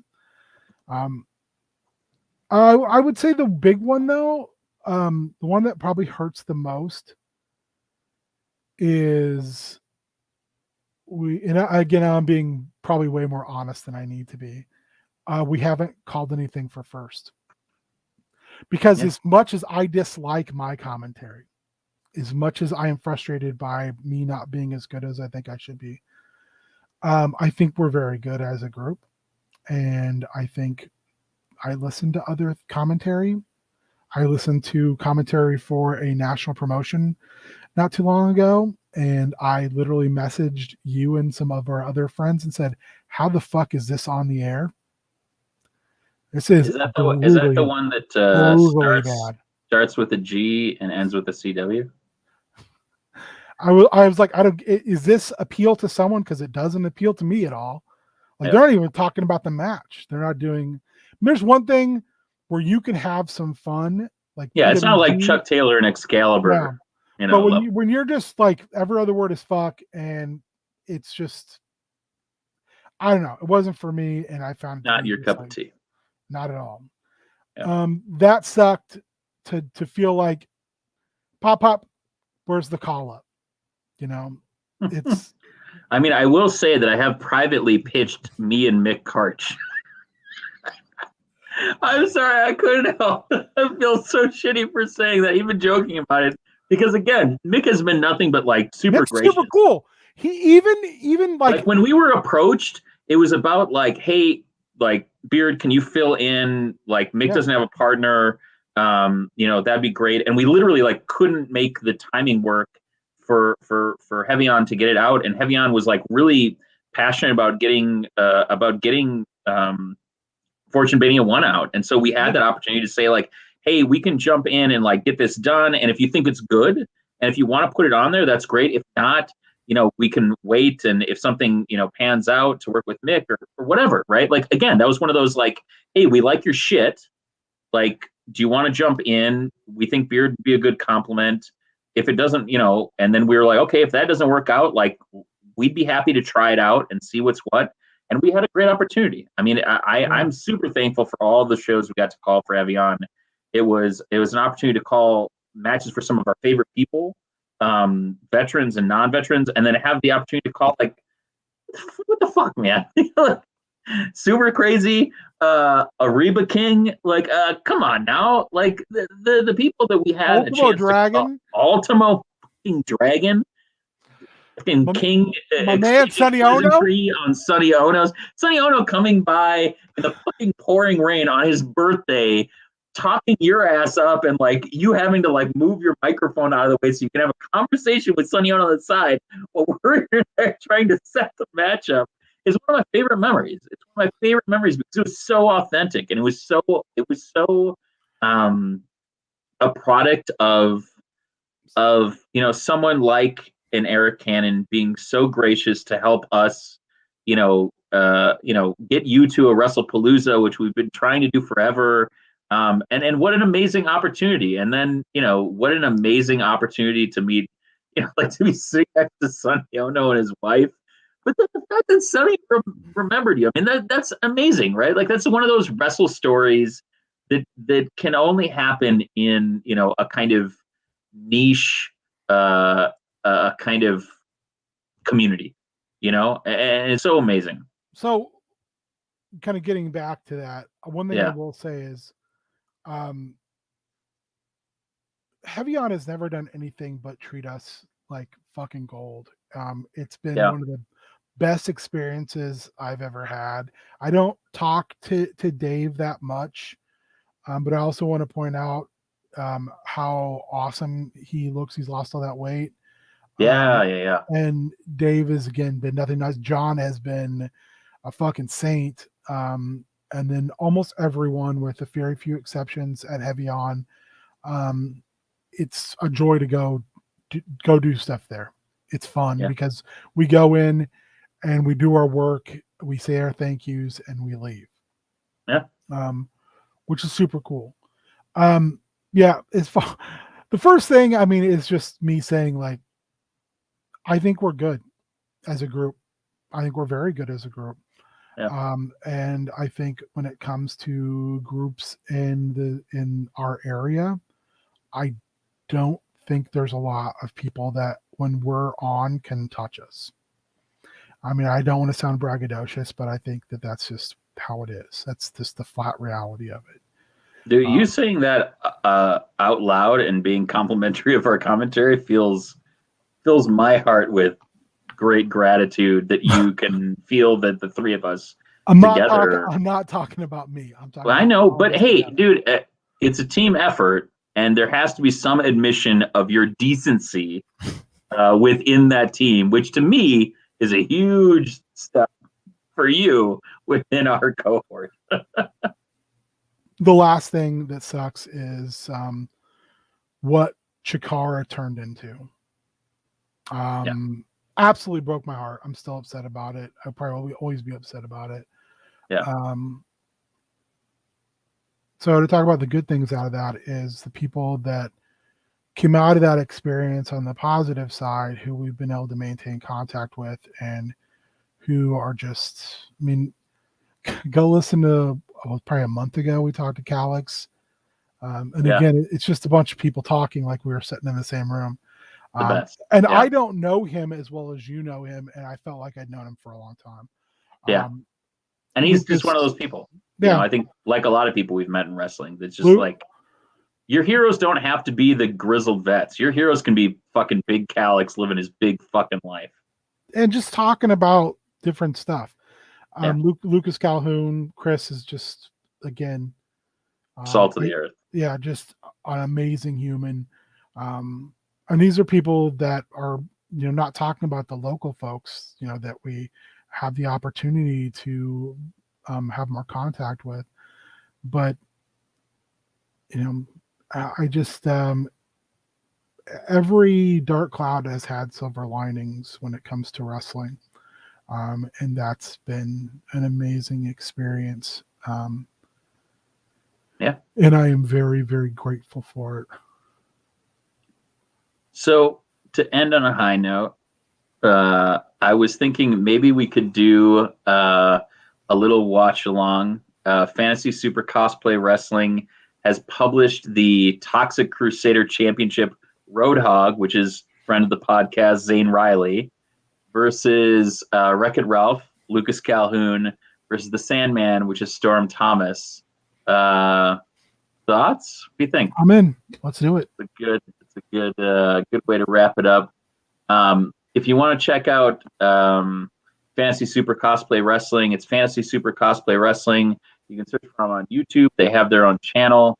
You can search them on Facebook and check them out. They're going to be at Comic-Con's Instagram, FSC Wrestling, or FSCW Entertainment, Twitter, FSC Wrestling, TikTok, FSCW Entertainment, and Fantasy Super Cosplay Wrestling on Facebook. It's one thing to watch them on YouTube. It's another thing entirely to go to a live show. Yes. They put on a hell of a live show, and it is extremely fun.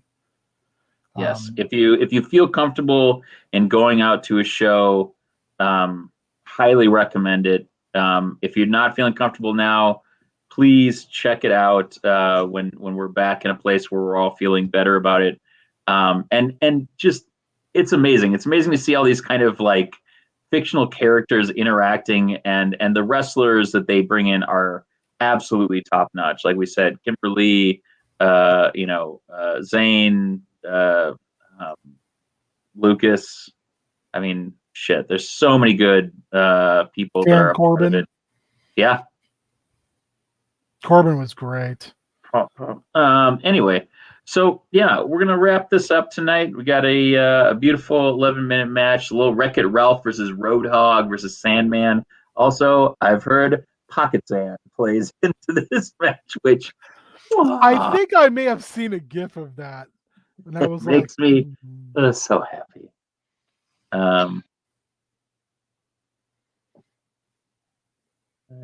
Yeah, baby.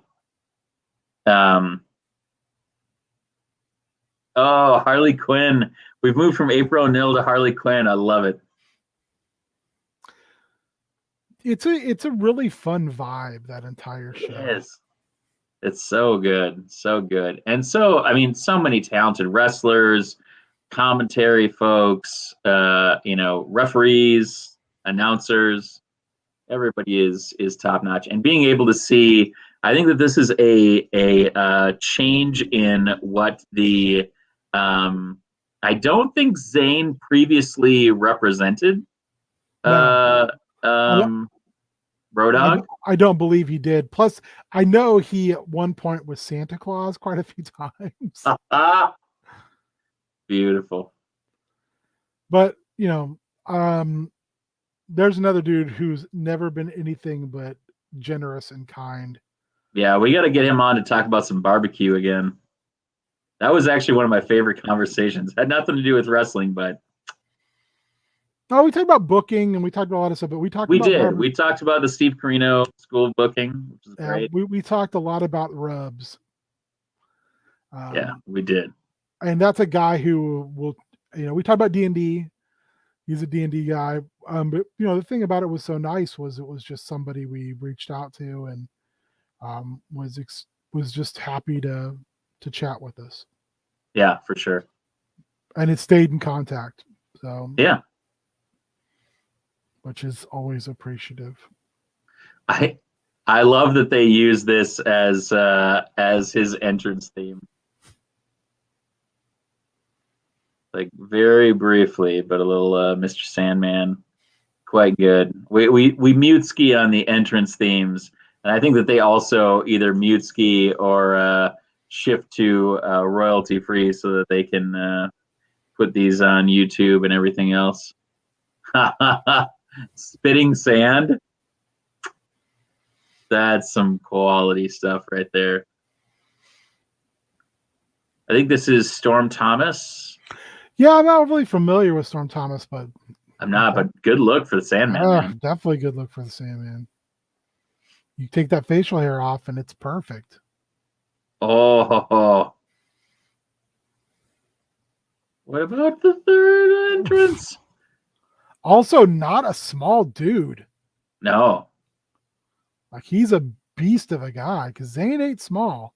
No, he's not. Where's our boy? Oh, he's yes. Oh, so good. God, Lucas is so good as Ralph. It's so good. He like moves and like he cocks his shoulders perfectly. So good. And I love seeing wrestlers get into these different roles too. Like just really embody the role. It's such a fun thing to see. The whole vibe is great. Yeah. Because you came to one or two of the shows when we were in Minneapolis, right? I came to both, yeah. Yeah. I wasn't feeling the best, but I went to them. They were good. They were great. Yeah, it was so nice to see. And it was great, and there's been, wrestlers that have shifted kind of who they are as well as different characters. Really nice looking spine buster. Yeah, baby. And actually, like one of the things that I wasn't sure about at first, but I kind of grew to love is the like live commentary. Yeah. I was kind of like, I don't know if I like this, but the more they did it, I think the more it grew on me. I still don't think it's a good thing for Fortune Mania, but I think when your vibe is what they're trying to go for, it Yeah. definitely works because it continually amps up the crowd. And it Especially also like because, draws people in when it's at like a Comic-Con. yeah, Like people hear that going on and they're like, "Oh, I want to go see what's going on." I mean, like when we went, it was definitely not a wrestling crowd. No, it was And definitely they, like comic crowd. yeah, and they brought that crowd, like they enraptured them. And I think I put some of that on the commentary, doing a really good job of making that show the center of attention in a massive, convention center. Yeah, for sure. And then letting the workers do the work and do it really well, which is what they do. So that dude's pretty strong because Lucas does not have to post super hard to stay up. Not a tiny dude. No, I would seek that dude's workout after just watching this bit of this match. No doubt.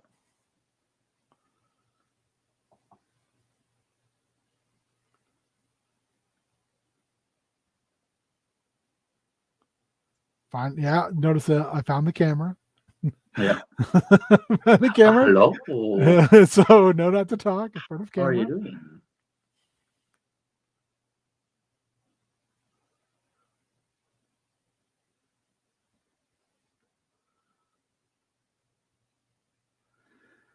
Again, Lucas is just like such a good born baby face. Yeah. Oh, lost some suspenders. Yeah. Give him some time, Daddy. Oh yeah. Otherwise, we're gonna Oh, there it is. we're gonna be pantsless here pretty Big quick. old super punch. Oh, is that broke? Is it just straight up broke? So he's had to do everything he can not to. Oh, Ooh la la. Lucha Roadhog. Yes. Little Chuck Taylor Trinsky action there. Yeah. Oh. Oh, sandwiches. Let's go for the sandwich.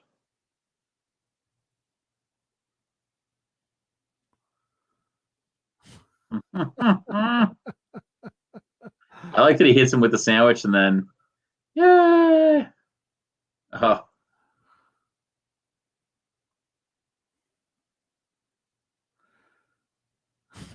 Poor, oh, pocket pocket sand! We need more pocket sand in wrestling. I do love that, like the comic crowd got that, Pocket sand. I will say too, it's just like everybody, like you said earlier, they really do a great job of embodying these characters. Yeah, Again, perfect Sandman, really, really well done. I like the Wreck-It Ralph on the outside. Looks like he has a bottle of water, and I wonder what that will do to Sandman. What? Ew.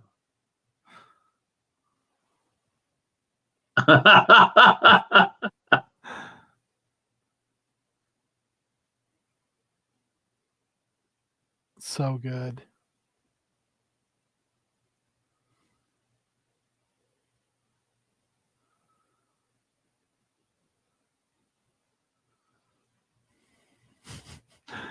It's like he's still trying. Yeah, I like everybody. That's the thing. Again, these particular shows are so crowd participant oriented, and it's beautiful. It really is. It is highly recommended because it's such a different style wrestling show than you're going to get anywhere else. I think the only Yeah. the only equivalent I can think of would be like Kaiju Big Battle. Yeah. Or I think early Chikara. Yeah. Oh, here we go. It's broke down. Why would you turn on him? Yes. It's a triple threat, man. One. At some point, he's got to try to win. Hey, Toxie baby. Just like a simple, fun match, Yeah. And I think that the storytelling can be so clear cut with the kind of faces and heels and the characters that people know that it's really fun to like kind of just boo the heels and cheer the faces. Like it's one of the few places I think that we probably do that, like as opposed to breaking rank. Also, I think, it's just there's such a palpable sense of fun. Yeah. The wrestlers, the announcers, everybody is like just having a blast. Yeah. Eating the sandwich and giving them a bite. That's beautiful. I mean, for goodness sake, Sandman absolutely killed it as a Sandman. Yeah, no doubt. And I think that's what the what's really cool about the fantasy super cosplay wrestling is that there is this kind of like you kind of like the heels too because they do such a great job. Yeah. Like it's just an absolute pleasure to watch because it's such a different. It's just so different. It's great. It's another flavor of wrestling, and I think that that's one of the things that's really enjoyable about it. At the end, all the faces can be like super into it. So yeah, check it out. Fantasy Super Cosplay Wrestling. Yeah, that was one of the big shifts. I don't know if you saw, but Kimberly moving into that sweet Loki space, which she just looks perfect. Yeah, she really does. And she was Mystique last season, so really amazing things. Rogue is Chris Statlander. I mean, there's so many amazing opportunities for that. So, different's good. Yeah, we try to be different. We try to do different things. absolutely. Don't be afraid to go out and be different. No. So, speaking of, October's gonna be a little bit different. Pete-tober, we're gonna try to have as many friends, colleagues, lovers of Pete Huge on as possible. We shared some of our stories tonight. We don't want kind of our stories or our experiences to kind of get in the way of folks like GA or Uncle Rob. We're also hoping to have on some other kind of longtime collaborators or opponents of Pete Huge. Hoof, I'm hoping will be able to join us. Steve Rude, I would love to have on to kind of share some favorite Pete memories. So if you're out there, if you have some favorite Pete memories you'd like to share, holler at us on social media. Let us know, hop onto the shows in October. We'll be on kind of every other week. We're going to do 2 shows that are really devoted to fucking loving Pete Huge. The 14th and the 28th. So, throw it in the air. Consider this your invitation to the Gangster Nation. We'll be here. We'll be here for the love of God. Somebody to beat me. We'll be here watching matches, hanging out, remembering just a fucking teddy bear lover boy of a fucking man who retired to your bedroom. And thanks for hanging out. 9 years is unbelievable. And we couldn't have done it with everybody, without everybody that started it with us, all the Loogie crew, all the people that keep watching, everybody who's hung out. For these shows, we're switching over to streaming. It's a really kind of distinct pleasure to be able to hang out with everybody and to chat. Thanks to Austin, Big Logue, El Dandy. Thanks to Mr. Entertainment. Thanks to everybody who stops by and chats. Certified Hustler. It's really nice to be able to interact with friends. And although like we talked about, it's not the same as sitting on a couch and bullshitting in my basement. Yeah, it's when people can jump in this format. It's just a place. It's just a space to hang out. Yeah. And once we kind of give the Playboys due, yeah, then we'll start doing some other things. We've got quite a bit of wrestling hidden in our streaming sleeve Yeah, that no we'll doubt. be able to share and watch together and talk about. And hopefully, we continue to enjoy the local scene, even if it's from a bit afar. So, Yeah. thank you for sticking with us. Yeah. Check us out. Follow us on socials at Heel Turn Radio, Twitter, Facebook, Instagram. Hang out here. Check us out on twitch.tv/Heel Turn Radio. We're streaming every Tuesday and Thursday. Tuesdays is always Tiny Mang Tuesdays with Diamond Dave and New Money Matt. Upcoming this Tuesday, Your King Ginger back in that shiz. And then next week on Thursday, Dive Club with Sneak preview. referee Clark. Ooh. Oh. Working on that frog hemoth, baby. Yeah, baby. So Tuesday, 8 to 10 Central. Next Thursday, 7 to 9 with referee Clark Feldman and the Ultimate Warrior. And you can head over to our sister channel, Yes. Gnome World United, where we have mainly many games. Mainly games. Yeah. There is, I believe, the second Star Wars trilogy is kicking off on Monday. Yes, sir.